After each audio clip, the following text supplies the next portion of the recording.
Este programa tem apoio cultural da CNM, Confederação Nacional dos Metalúrgicos.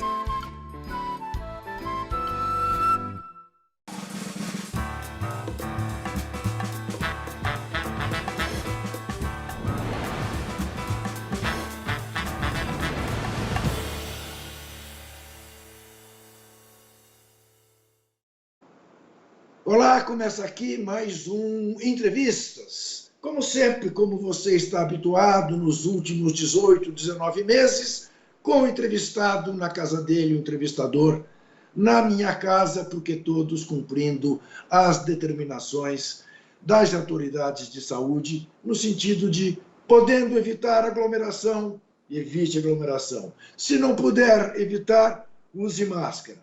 Nós, evitando aglomeração, estamos sem máscara.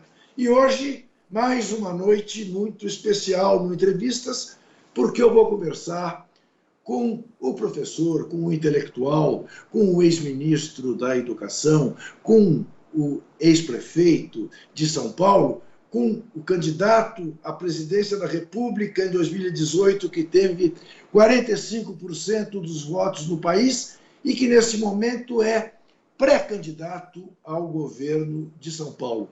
Vou conversar com Fernando Haddad. Vou chamá-lo de você durante a entrevista, pela proximidade que temos. Mas queria começar, Haddad, com uma questão que está aí posta por muita gente. É absolutamente compreensível que você venha a ser candidato numa eleição majoritária. Mas há uma ala muito forte de democratas que dizem não, precisamos pegar os nossos melhores quadros e ter maioria no Congresso para respaldar o futuro governo Lula. Como é que você vê esse xadrez, né, dos candidatos mais fortes, dos progressistas, dos democratas, fazerem a opção de ir para o Congresso e não para as campanhas majoritárias? Olha, eu acho que o PT deve olhar a situação concreta de cada estado, né? Quando você fala do Congresso Nacional, você está falando de 27 unidades da federação. Eu acho que você tem toda a razão. Nós temos que ter uma bancada forte na Câmara e no Senado para respaldar as mudanças que o Lula precisará fazer para recuperar o país. Mas são 27 unidades. Então nós temos que olhar o tabuleiro todo e para cada quadradinho desse tabuleiro para verificar onde é o caso de apoiar um aliado do PT, porque nós vamos ter que ter algum candidato a governador. Então nós vamos olhar para Pernambuco, para Minas Gerais, para Rio de Janeiro, para Rio Grande do Sul, para São Paulo, para Minas. Vamos olhar onde o PT tem condições de ter um candidato competitivo e, na minha opinião, onde nós pudermos apoiar um candidato mais competitivo, porventura mais competitivo, ou que, mesmo não sendo de largada muito competitivo, aglutine forças no Estado, eu acho que são duas condições que precisam ser observadas, caso a caso. Então, eu acho que são duas condições para uma pessoa se candidatar a cargo majoritário, e são essas. Eu acho que o PT está muito consciente disso, Juca. O PT vai lançar, eu acho que vai lançar candidato a governador em alguns estados que são chave para a estratégia nacional e deve apoiar candidatos de outros partidos em outros estados. Haddad, nós estamos num estado há 28 anos governado pelos tucanos e, na verdade, há 40 anos, porque vem desde Franco Montoro, em 82, né? E que acabou no PSDB, quer dizer, uma continuidade. É verdade que Franco Montoro, como Mário Covas, digamos, foram exceções, né, no que a gente possa considerar de governos arejados e tudo mais. Como enfrentar essa situação? Não existe na história do Brasil um exemplo de não alternância de poder, como no caso de São Paulo. Como fazer? Olha, Juca, eu acho que o Estado está maduro para isso. Eu tenho dado entrevistas no interior, eu fiquei encarregado pela Fundação Perseu Abramo de começar a elaborar uma minuta de plano de governo, um plano de desenvolvimento para o Estado. E eu tenho, enfim, eu tenho dialogado com muitas lideranças, né, de várias regiões do Estado, que, como você sabe, concentra aí mais do que um terço do PIB nacional. Então, é um Estado muito importante, inclusive para o projeto nacional. São Paulo tem que ajudar a liderar o processo de recuperação do país. Eu acho que nunca as condições foram tão maduras para uma alternância. Desde que, a gente faça um bom plano de governo.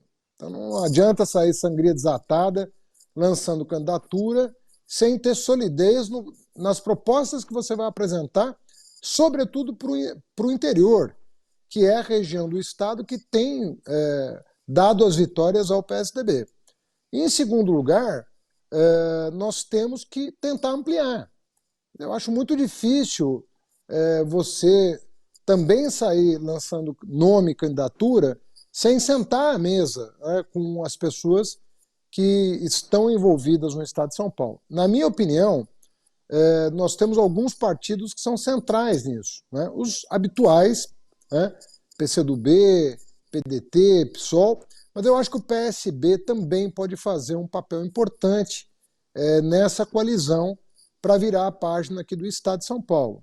Eu acho que o PSB tem sido fiel da balança a favor dos tucanos, e eu acho que o racha entre os tucanos, mais a questão do bolsonarismo em São Paulo, então nós temos aí pela primeira vez uma divisão no campo mais conservador que nos permite sonhar com uma candidatura competitiva. E para isso nós temos que baixar a ansiedade e trabalhar, porque às vezes a ansiedade atrapalha. Estudar muito, porque é um estado muito complexo, é um país, então tem que juntar gente muito experiente para a gente não errar, sobretudo porque com a perspectiva de poder a gente tem que governar bem a partir do primeiro dia, e São Paulo não dá para se aprender durante o voo, então tem que aprender antes. Tanto a cidade quanto o estado quanto o país têm dimensões continentais, né, do ponto de vista econômico. Nessas suas passagens pelo interior, você diria que, a exemplo do que se deu na capital, o interior já se deu conta do engodo que foi eleger João Dória? O Juca, eu acredito que sim. Eu acho que existe um sentimento de que a gestão Dória não aconteceu, né? E de que, na verdade, houve até um certo desmonte de setores importantes, órgãos importantes do Estado, e nós temos hoje uma máquina menos eficiente do que nós tínhamos no passado. Então eu acho que está acontecendo com o João Dória no interior um fenômeno muito parecido com o que já aconteceu na capital. Lembrando que o Márcio França perdeu por uma margem muito estreita já em 2018, em função dos votos contrários a João Dória na capital, onde ele perdeu para o Márcio França. Por isso que eu digo, se eu, Márcio França, Orlando Silva, Boulos, nos reunirmos, é possível, eventualmente, apresentar uma chapa forte para o Estado de São Paulo, com uma perspectiva maravilhosa, de fazer com que o Estado mais pujante do ponto de vista econômico seja também o mais pujante do ponto de vista de políticas públicas, que é o que o Brasil precisa nesse momento, que São Paulo deu exemplo de como mudar a realidade social e econômica da maioria da população brasileira, começando pelo Estado que tem melhores condições de fazer isso. Vamos fazer uma conta justa. Eu fui para o segundo turno em 2018, na eleição presidencial. O Márcio foi para o segundo turno na eleição de 2018 para governador. O Boulos foi no segundo turno na eleição de 2020 para prefeito. Eu acho que nós temos uma oportunidade, né, de fazer bonito aqui no Estado de São Paulo e apresentar.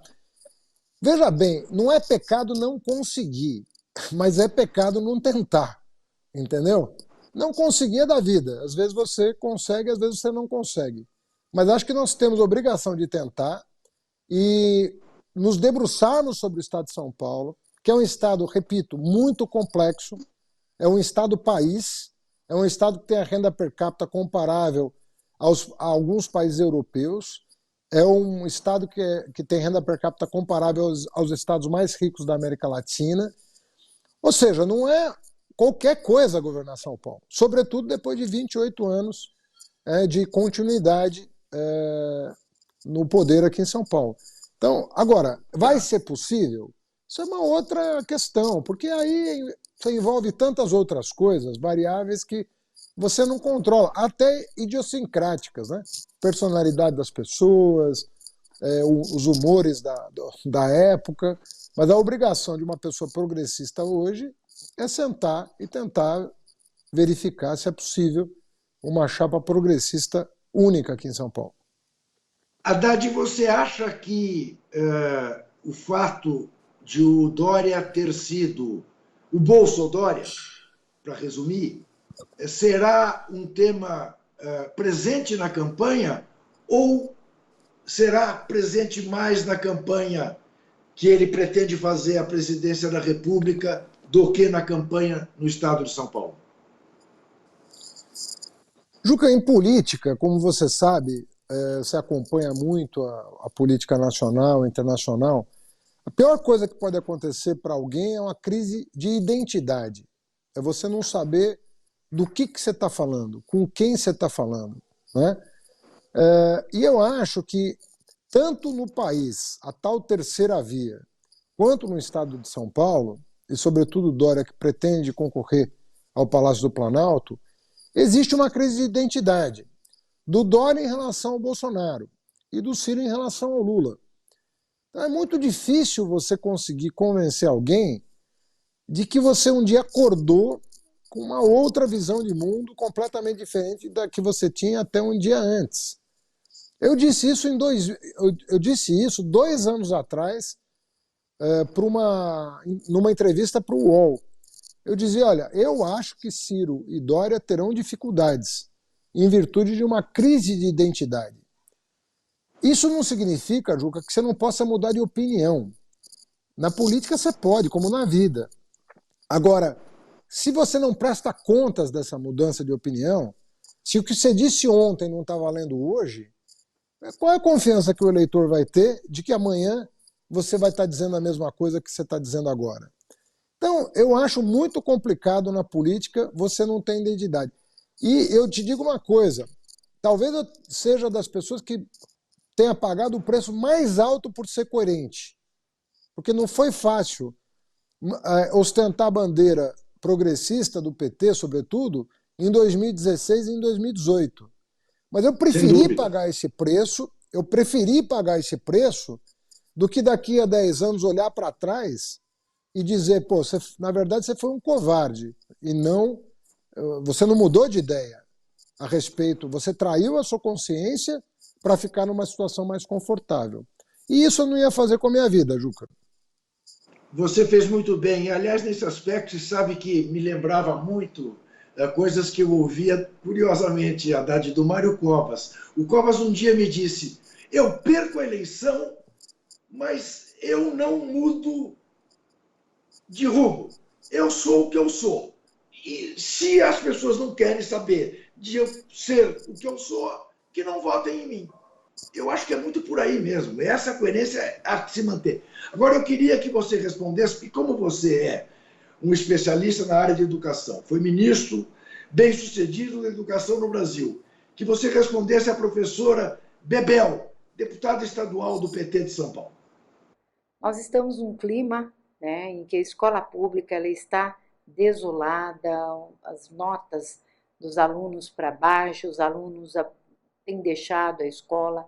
Enfim, nós vamos ter que ter uma estratégia central, primeiro para trazer os alunos para as escolas públicas e, ao mesmo tempo, estimular os profissionais da educação para que estes possam, né, querer também trabalhar nas escolas públicas face à total inoperância do atual governador.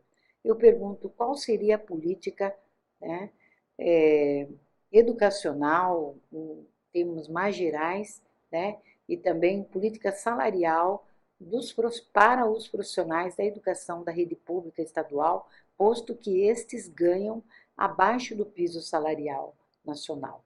E uma última pergunta: é possível instituir no Estado de São Paulo regime de colaboração, um compromisso de estados e municípios para que ambos possam garantir educação pública de qualidade para todos os estudantes? Bom, Juca, começando pelo final da pergunta, é óbvio que é possível instituir o regime de colaboração e nós demos uma demonstração disso o tempo todo que eu estive no Ministério da Educação. Você não ouviu de um prefeito ou de um governador, seja da situação, seja da oposição, que ele tenha sido preterido, discriminado, positivamente ou negativamente, no acesso às políticas públicas do Ministério. E eu estou falando de 40 programas, desde Caminho da Escola, que trocou a frota de ônibus, até universidades federais instaladas nos maiores municípios do país, institutos federais instalados nos municípios médios do país, creches e assim por diante. Então era um enxoval completo e nós não discriminamos. A lei vai ter que ser cumprida em São Paulo sobre o piso. Aliás, porque a lei é nossa, então não tem nem como descumprir. Eu era ministro da Educação quando foi criado o piso nacional do magistério e eu não sei em que condições o atual governo vai entregar as finanças, mas eu posso te assegurar que, assim como eu fiz quando fui prefeito, eu coloquei, em 4 anos de mandato, eu coloquei a educação nos trilhos aqui em São Paulo, né? E eu acho que é perfeitamente possível colocar a educação nos trilhos no Estado também, inclusive com a parceria já anunciada em relação aos prefeitos. Sobre os estudantes, que é a parte mais interessada na educação, a gente nunca pode deixar de pensar que o estudante é o nosso foco principal. Ele é o cidadão que está ali exercendo um direito. E nós precisamos compreender que ele precisa passar por um processo longo de recuperação. Não haverá alternativa. A pandemia, Juca, seria um desafio em qualquer circunstância, mas com os governos incompetentes que nós temos nos 3 níveis, é muito difícil que a gente não tenha aí que lançar um plano plurianual de recuperação do déficit escolar, que será uma decorrência óbvia do desastre anunciado que aconteceu na pandemia. Não há a menor dúvida sobre isso. Eu tenho 2 netas, Haddad, em escolas de primeiríssimo nível particulares, e é tão claro o déficit que não haverá como fugir disso. Nós vamos fazer um brevíssimo intervalo e voltamos em seguida.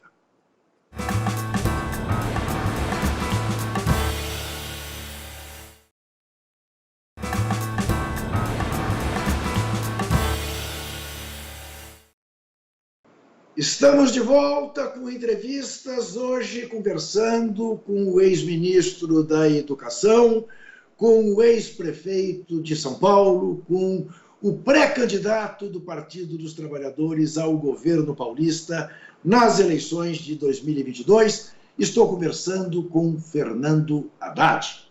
Quero conversar um pouco com você sobre a conjuntura nacional. Haddad, que leitura você faz a esta altura já famosa Carta do Temer? Olha, na verdade, o que a gente tem que entender é que as pessoas que estão publicamente dizendo que o país está muito mal governado são as pessoas que, nos bastidores ou não, estão dando sustentação para esse governo, né? Então nós temos que ter a compreensão de que a gente vê um barulho danado nos meios de comunicação, né, sobretudo a grande mídia, né, as famílias que detêm os grandes veículos de comunicação do país. Você vê todo dia alguém falar em impeachment, em afastamento, em cassação de chapa, tudo que em terceira via, tudo que você pode imaginar, estão falando. Mas vai no Congresso ver as votações que estão acontecendo, tanto na Câmara quanto no Senado. Vai ver o posicionamento de cada parlamentar, de acordo com o seu partido político, em relação à possibilidade de abertura de um processo de impeachment. vai verificar o posicionamento de cada partido político em relação às votações estratégicas para o desenvolvimento do país que estão acontecendo nesse momento em relação a direitos civis, direitos trabalhistas, direitos sociais, soberania nacional, patrimônio público. Então, o Brasil está vivendo uma grande esquizofrenia que só atende ao interesse dos de cima. Estão ganhando fortunas e o povo não consegue comprar carne, não consegue comprar arroz, não consegue comprar feijão, não consegue abastecer. Inflação perto de 2 dígitos, desemprego de 2 dígitos e uma crise energética anunciada. Nós vamos ter, em 2022, Juca, muito provavelmente, um cenário pior do que o de 2002, que foi quando o Lula foi eleito presidente. Contudo, apesar do cenário ser pior, vai ter muita gente defendendo a continuidade desse governo, publicamente ou nos bastidores. Por quê? Porque para eles que defendem esse governo, a situação não é ruim. A situação só é ruim para 70%, 80% da população. Então nós temos que tomar muito cuidado com o que vem por aí. Essa carta é um detalhe, é uma coisa que vai sumir na história, porque ela não tem nenhuma relevância. Na verdade, o Bolsonaro vai continuar tensionando os poderes da República, independentemente dos resultados conquistados por esse tensionamento, porque o objetivo não é o resultado do tensionamento, mas o tensionamento em si. Ele se nutre, se alimenta desse tensionamento para aparecer perante o seu público como um indivíduo frágil, fragilizado e antissistema, quando, na verdade, ele está muito longe de ser antissistema. Ele é a pessoa mais entranhada hoje no que o sistema deseja para a economia brasileira e para a soberania nacional. Então, e nesse aspecto, Haddad, não falta aos progressistas exatamente bater mais na tecla do desemprego, da crise energética, da crise ambiental, da inflação, do que propriamente um discurso que a nós é muito caro e, é claro, continuará a ser caro, da defesa da democracia, das instituições e tal. Mas eu fico pensando, você sabe, eu moro num bairro privilegiado em São Paulo, eu moro em Higienópolis. Eu saio para caminhar, que é a única coisa que eu faço em tempos de pandemia, devidamente mascarado, e encontro em cada esquina 2 cidadãos deitados na calçada, na porta do supermercado Pão de Açúcar, pedindo alguma coisa, um biscoito, o que seja. Falar com essa gente de democracia é absolutamente uma estultice.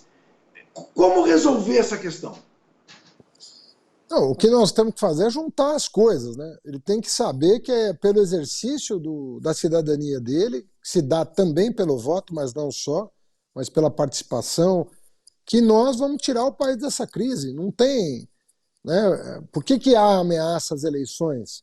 Que pode não acontecer, né? Essa ameaça pode não se desdobrar em nada, mas o fato de estar tensionando voto impresso, legitimidade da urna eletrônica e assim por diante, fechamento de poderes, isso tudo é porque não há interesse em cobrir o que de fato está acontecendo no país. São Paulo tem, uma estimativa que eu vi, São Paulo tem hoje alguma coisa em torno de 50 mil moradores em situação de rua. É 3 vezes mais o número de 5 anos atrás, 4 anos e meio atrás. É 3 vezes o número. Né? Você tem praças inteiras do centro da cidade. Eu estava vendo a Praça Princesa Isabel outro dia, é um campo de refugiados. Uma praça de guerra, um campo de refugiados. E isso, vários logradouros públicos estão acontecendo isso na cidade mais rica do país. E você não vê cobrança. Pelo contrário, você vê críticas a quem está tentando ajudar. O padre Júlio Lancelotti é o sujeito mais criticado pela direita, porque tenta ajudar. Entende? Quando, na verdade, veja só, Juca, nós temos mais ou menos alguma coisa em torno de 12 mil vagas em albergues e abrigos. Ou seja, das 15 mil pessoas em situação de rua, Só 3 mil não eram abrigados quando eu deixei a Prefeitura de São Paulo. Só 3 de 15 mil. Hoje você está falando de 40 mil pessoas desabrigadas ao relento durante a noite. É essa a proporção de pessoas que estão em desamparo. Você não vê ninguém falar, não há nem cobertura sobre jornalística sobre o que está acontecendo em São Paulo. Há um desinteresse completo pela realidade dramática que o povo está vivendo. A Casa Grande nunca se interessou com o que acontecia na senzala, a não ser botar a senzala para trabalhar. Mudando um pouco de pato a ganso. O Arthur Lira é o Eduardo Cunha com sinal trocado? Explico a quem nos vê. Eduardo Cunha tudo fez para impedir que Dilma Rousseff governasse. Arthur Lira tudo faz para permitir que Bolsonaro governe? Bom, na verdade, olha, eu vi de mais de uma fonte, Juca, que o Eduardo Cunha só botou o impeachment da Dilma para votar, não porque ele achasse que a Dilma tinha cometido qualquer crime de responsabilidade, porque quem é ele para acusar alguém do que quer que seja, né? Mas é óbvio que hoje nós sabemos que aquilo foi uma grande reengenharia para tentar tipificar um crime inexistente. Tanto é que o Senado não teve sequer a coragem de caçar os direitos políticos da Dilma, porque não tinha base nenhuma para isso. Então, o que estava em jogo ali era a posição do PT no Conselho de Ética. E como o PT não cedeu aos caprichos do Eduardo Cunha, até porque tentou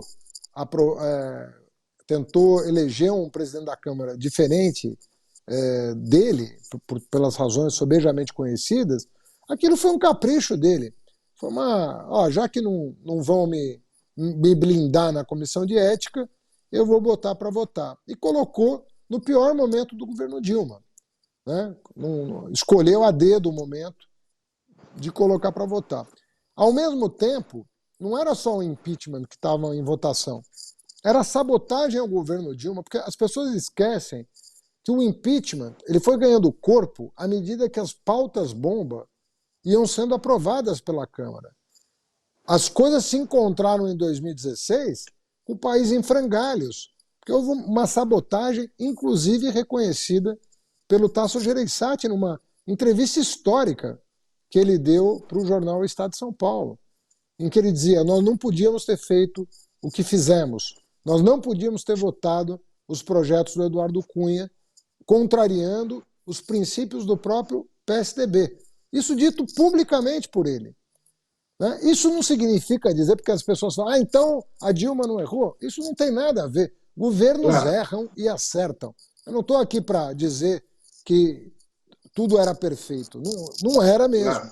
Agora, ela tinha 4 anos, ela foi eleita para 4 anos para deixar a sua marca.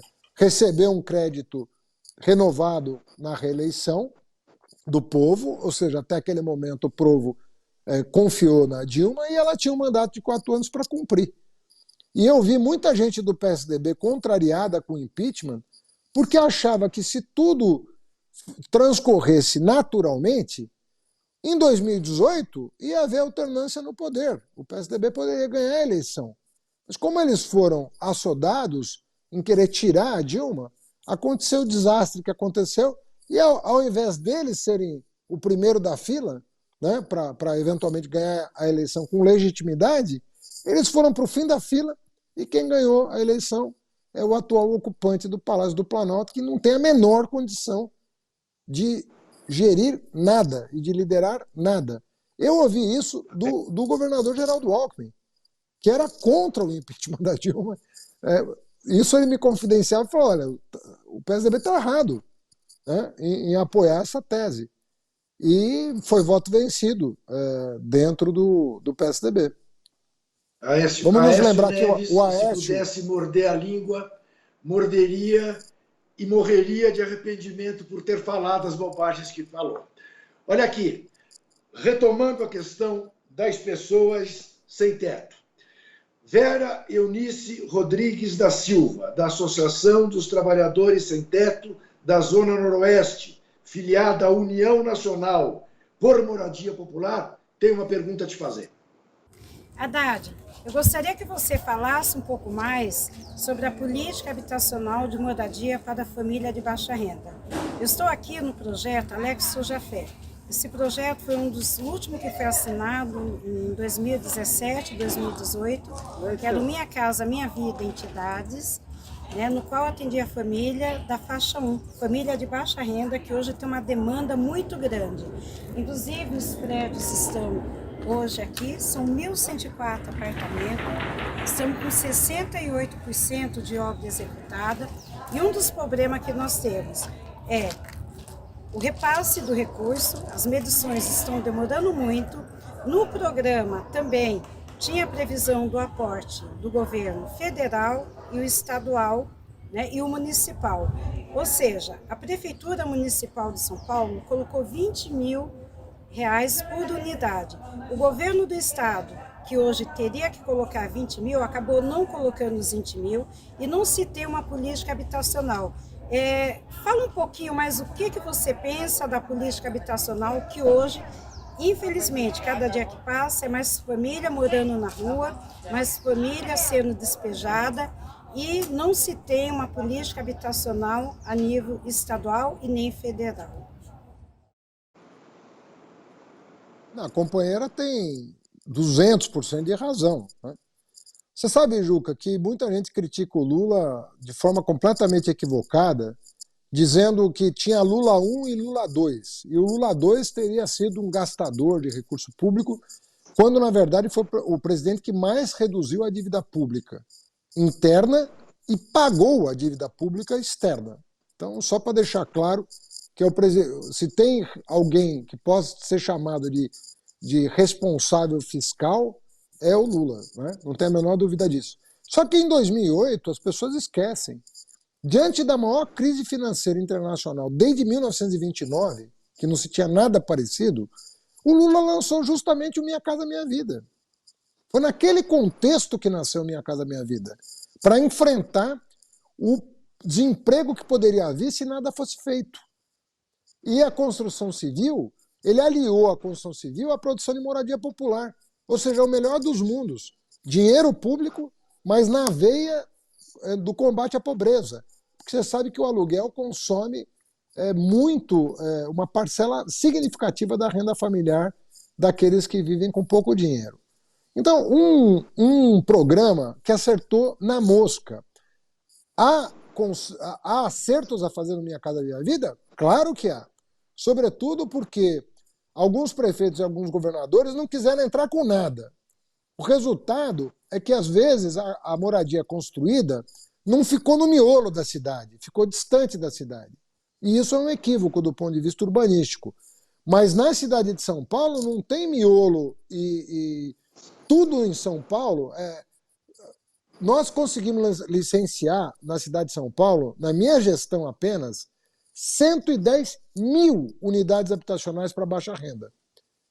Quem que ficou descoberto? Justamente a faixa 1, porque a faixa 1 dependia de aporte do governo federal, que era da ordem de R$90 mil. E a cidade e o estado entravam só com 20 mil cada um, mas entravam. Isso acabou no governo Temer.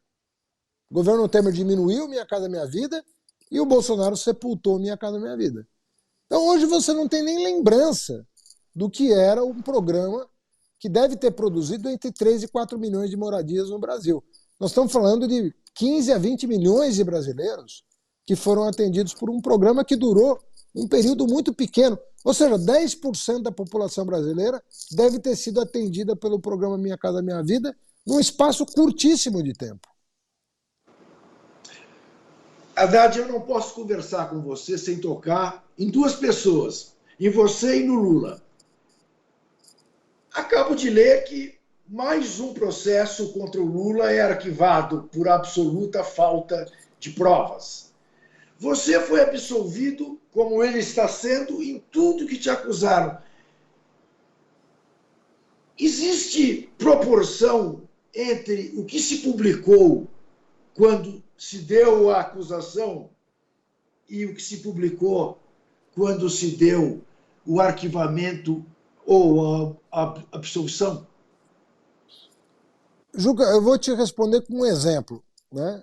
Você sabe que quando entraram com aquelas 3 ações judiciais contra mim, faltando 30 dias para a eleição, uma criminal, uma civil e uma eleitoral. Entraram com 3, com fundamento na mesma delação que já tinha sido desmentida pelos fatos, porque o empreiteiro alegou que tinha sido beneficiado pela prefeitura e eu mostrei com documentos que a obra mais importante dele na cidade de São Paulo tinha sido cancelada pela minha administração com 42 dias de governo.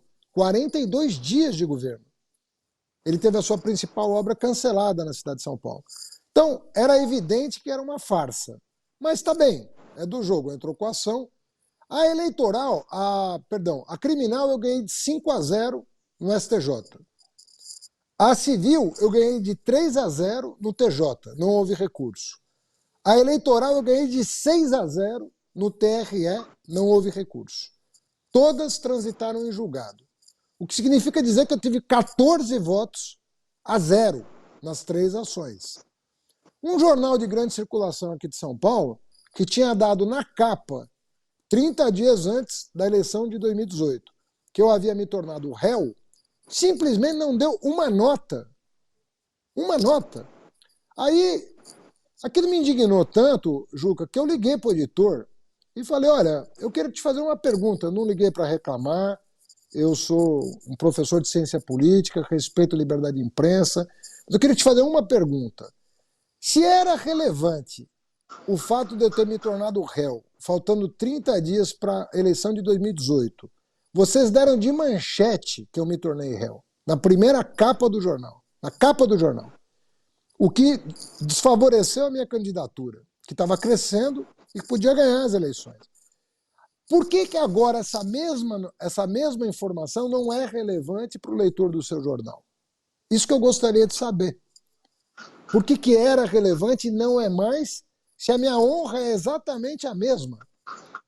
A minha dignidade é exatamente a mesma. Por que para o jornal não é a mesma?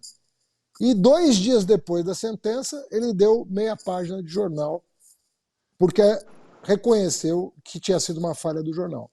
Mas se eu não ligasse, o leitor desse jornal, até hoje, não ia ficar sabendo o que aconteceu com o processo de 2018, que pode ter levado esse leitor a votar no Bolsonaro. Por que não? Há Você momentos, vê na capa do jornal que você Fernando assina. Haddad, há momentos em que eu sinto vergonha de ser jornalista. Nós vamos fazer mais um rápido intervalo, voltaremos em seguida.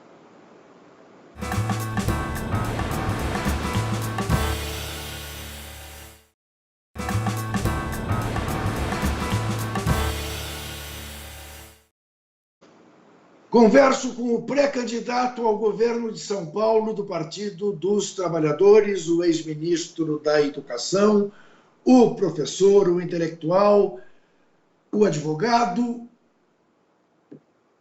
o ex-prefeito Fernando Haddad. E agora eu queria que você respondesse, retomando a questão do interior de São Paulo, a Kelly Maforte, do MST. Olá a todos e a todas, eu sou Kelly Maforte, da Coordenação Nacional do Movimento Sem Terra.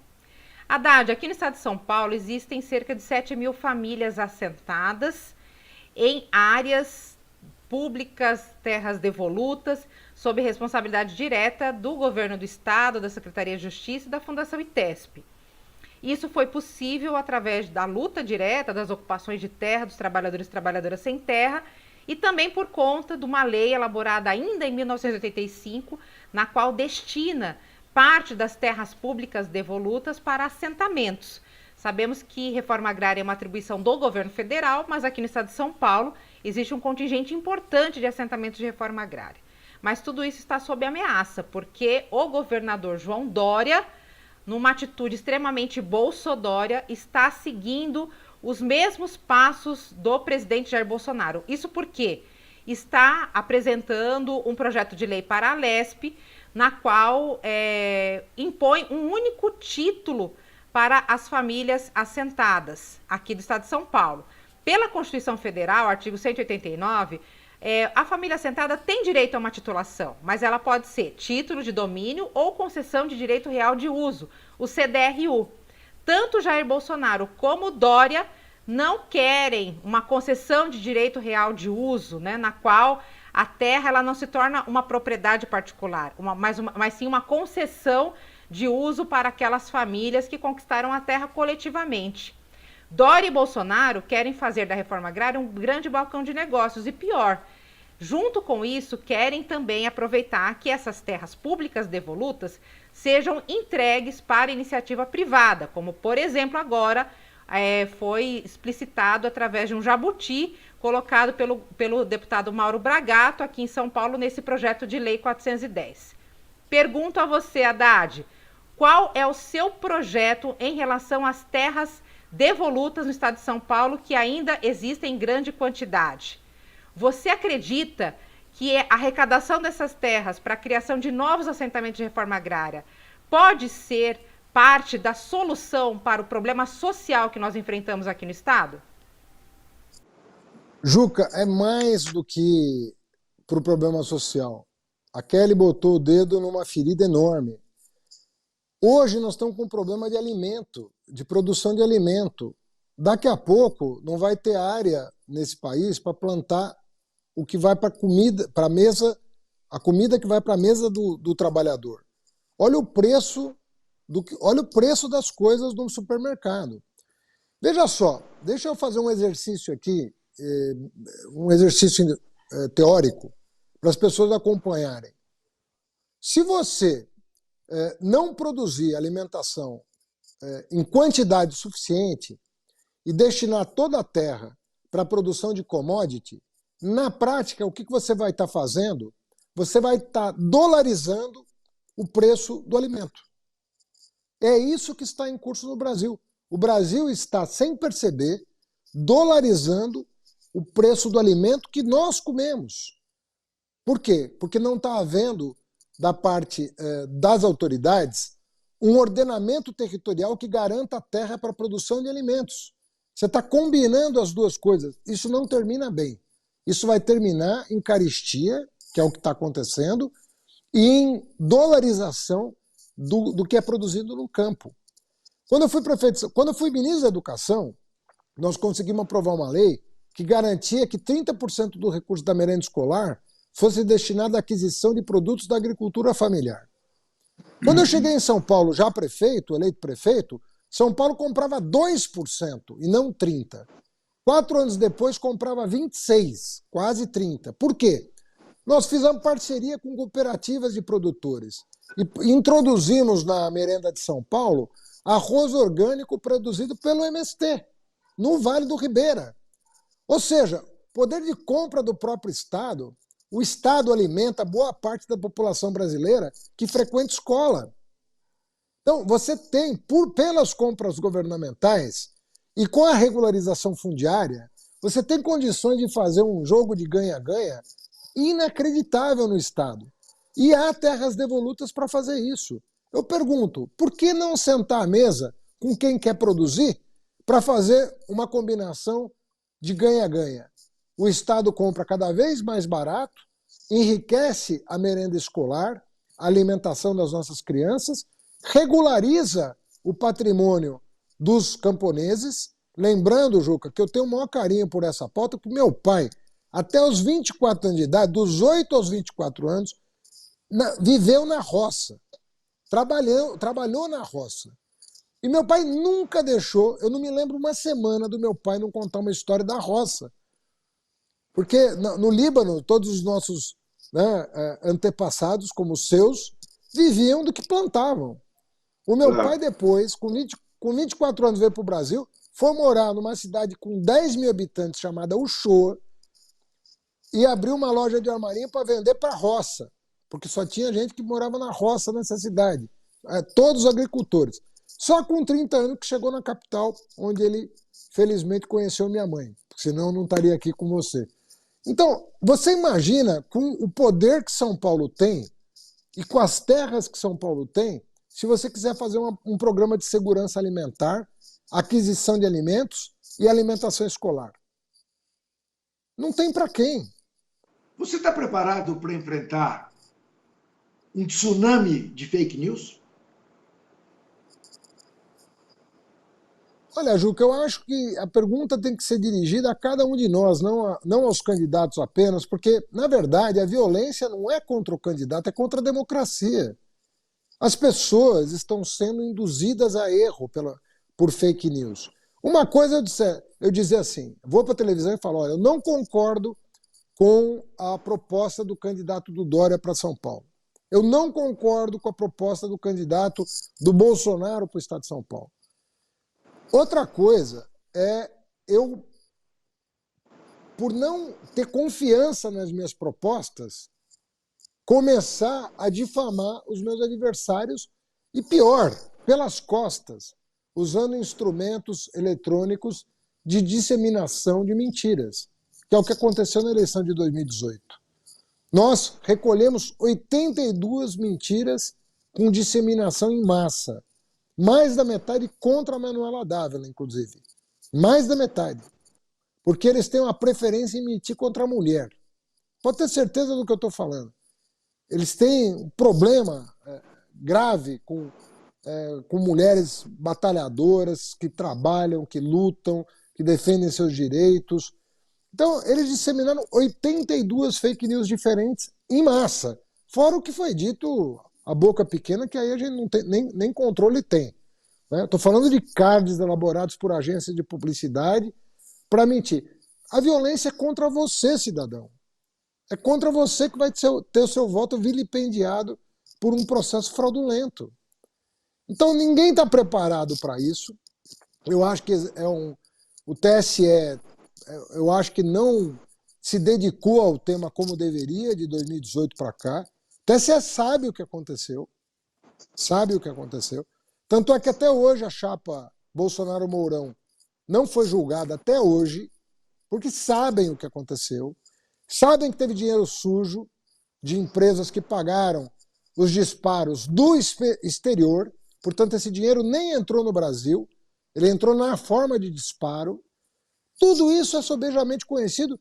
Uma repórter da Folha foi premiada mais de uma vez por conta de ter desbaratado o esquema, de ter Patrícia Campos Melo. Perfeitamente. Então, não tem mistério, não tem segredo, está tudo contado, está tudo dito. Ela escreveu um livro a respeito, o que significa, foi premiada pelo livro, de maneira que, assim, o que nós estamos esperando para tomar previdência? Agora tem uma lei que o Congresso pode aprovar, que pode ajudar muito, mas tem que aprovar até esse mês, porque daqui a pouco não vai valer para a eleição do ano que vem. Fernando Haddad, na terça-feira, dia 14 de setembro, comemoramos o centenário de Dom Paulo Evaristo Arnes, esse brasileiro imenso. Domingo, dia 19, comemoraremos o centenário de Paulo Freire, outro brasileiro imenso.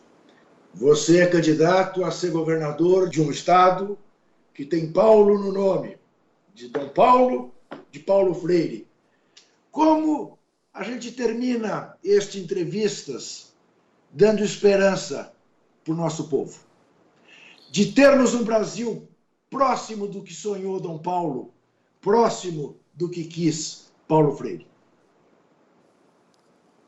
E eu vou te contar uma curiosidade, Juca. O Dom Paulo teve um embate muito grande sobre educação nos anos 50, com Anísio Teixeira, inclusive, adotando uma postura extremamente conservadora à época, e o Dom Paulo foi um ser humano capaz de se transformar numa das figuras mais proeminentes da redemocratização e da busca de justiça social no Brasil.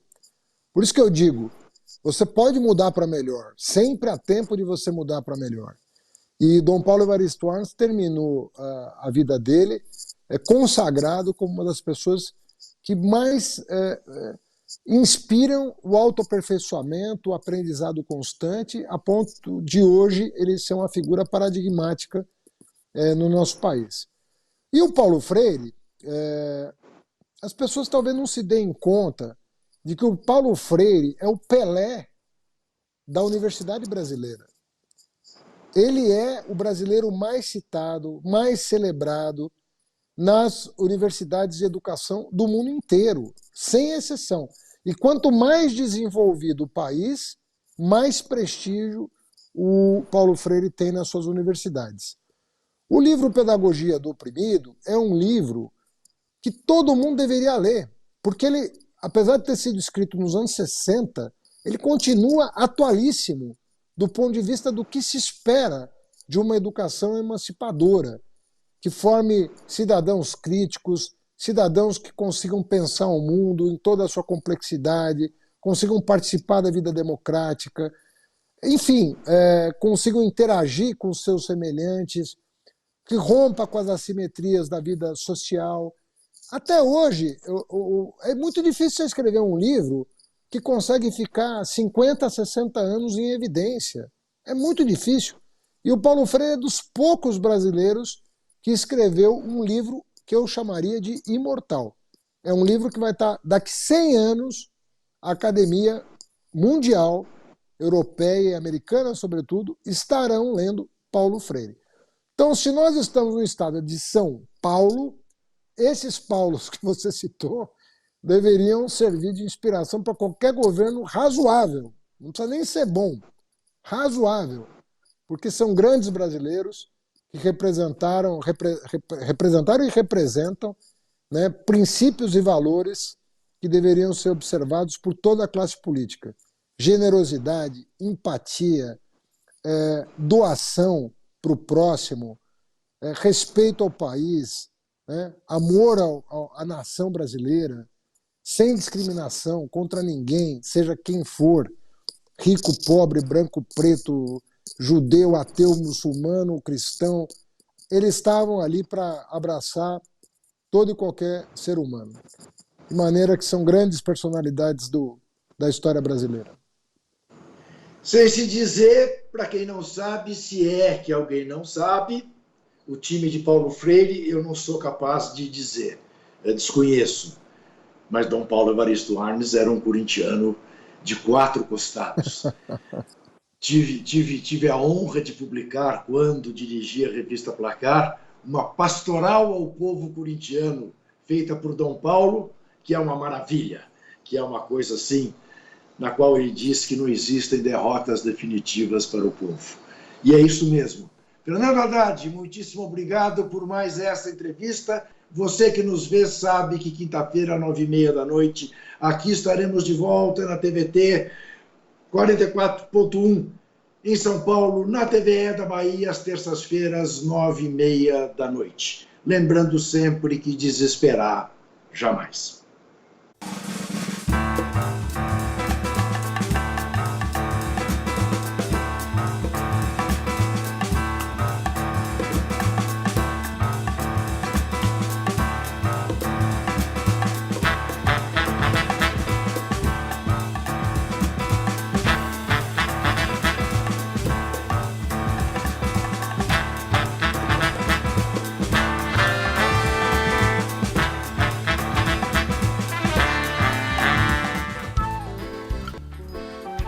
Este programa tem apoio cultural da CNM, Confederação Nacional dos Metalúrgicos.